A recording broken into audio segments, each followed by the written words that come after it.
Pain heals. Chicks dig scars. Glory lasts forever. Dana Evans has some words of wisdom for the WNBA and for the players. And while she is not leading, she's not part of the negotiations. I hope this is listened to because I think this could move things in the right direction. I think this is something important to talk about for that reason. When we've had all of these stories lately about Kathy Engelbert and how she feels about the players and how the players feel about her and so forth. And if you're not sure who Dana Evans is, I believe, oh man, I do have this right? She got out of Chicago. Yeah, she got away from Angel Reese. She is now a WNBA champion with the Las Vegas Aces, and she's got a little bit of that in her. Let's check this out. This was her. I think this was game one or game two, where she was doing some clapping for our friend Dewana Bonner. Dewana didn't like it at 38 years of age or whatever it is. Dewana Bonner has never grown up. We're gonna watch that again. That was fun. Dana's like, yeah, all right, congrats. This is great. We got things going. She gave her a little bit the arm. And by the way, I have no problem with this. Now, I think Dewana Bonner looks like a sore loser here, looks like a bit of a clown, but I don't have any problem with this exchange because a lot of people say, oh, it's because of women. Like that doesn't bother me. It's the stuff that Kennedy Carter did, Marina Mabrey, JC Sheldon, all that stuff bothers me. But I want to listen to some things. Dana Evans, because she's asked about the CBA. Getting all of that, all of your salary. So I think that plays a big part. But it's gonna be a high number. I don't want to say the number, but it's gonna be a pretty high number for people to not want to go and play overseas. Can you estimate it? You don't have to. Around, I would say at least around like $1 million. Like I feel like that needs to be the max. I'm not saying every player should get that, but that should at least be around like the max, and then we go from whatever else is the lowest. Piggyback up what you were saying about overseas. A lot of times when players get hurt overseas, it's they're done or Yeah. they get sent home quickly. And similar to the WNBA, do you feel like with this new CBA possibly you'll be more leeway towards injured players and not having to be risk for being picked up by another team for just 7 days? For sure.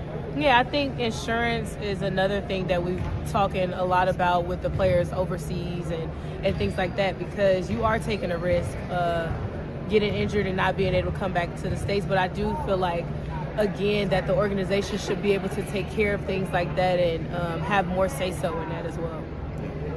Game one obviously went off in the second half, so what did you feel like in game two that Mercury adjusted on you to make sure that didn't happen and opened up Jackie to go off and do what she did in the third quarter? Yeah. Game two? I mean, as far as like me, if they're gonna like, I would say it just opened up the floor for our stars for game two. For me, I'm gonna stay aggressive. I'm gonna take what they give me, but I also want to do the right things for my team. If that's not scoring this night and that's just locking up defensively, I want to take initiative to do that. It's not all about the scoring points. It's more about getting Asia open shots, getting Jackie open shots, Jewel, Chelsea, and just being a pest defensively. So more so of just playing, other things and not just focusing on putting it in the hoop. Wow. I have high praise for Dana Evans for multiple reasons here. I love everything about this. I also do like her game as being a piece, like she's saying here, to a championship team. I'm putting her on the list for the Indiana Fever. And I'll be doing videos on that because this year, wide open, folks. We've got the CBA. I think, obviously the Fever had 87 players on the roster this year. There are going to be a lot of changes for next year. So we've got to look at how the pieces fit, how they all go together. I think Dana Evans is a possibility there. I mean, on the wish list. Okay, I haven't looked into the availability and figuring out the salary and all that, but I want to talk about this on a few different things. First, what she said in terms of numbers. No, back up. First, let's talk about this her presentation.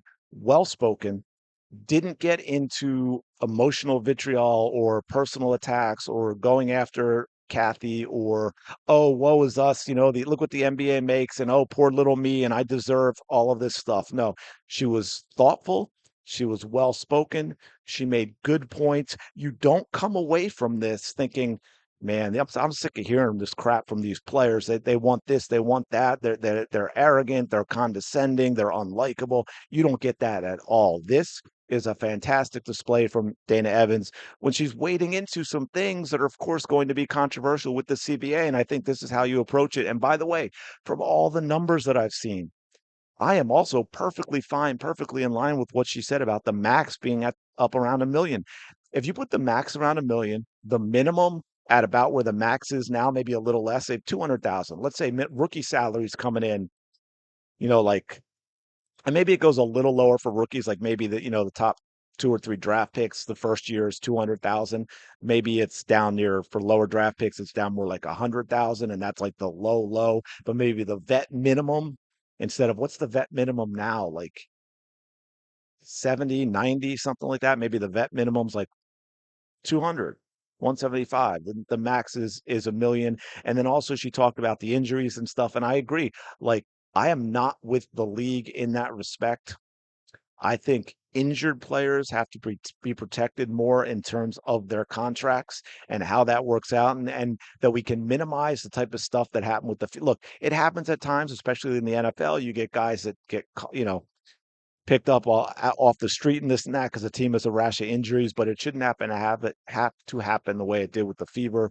I'm thinking roster 14 players need to be better protected in terms of their salary when it comes to injuries.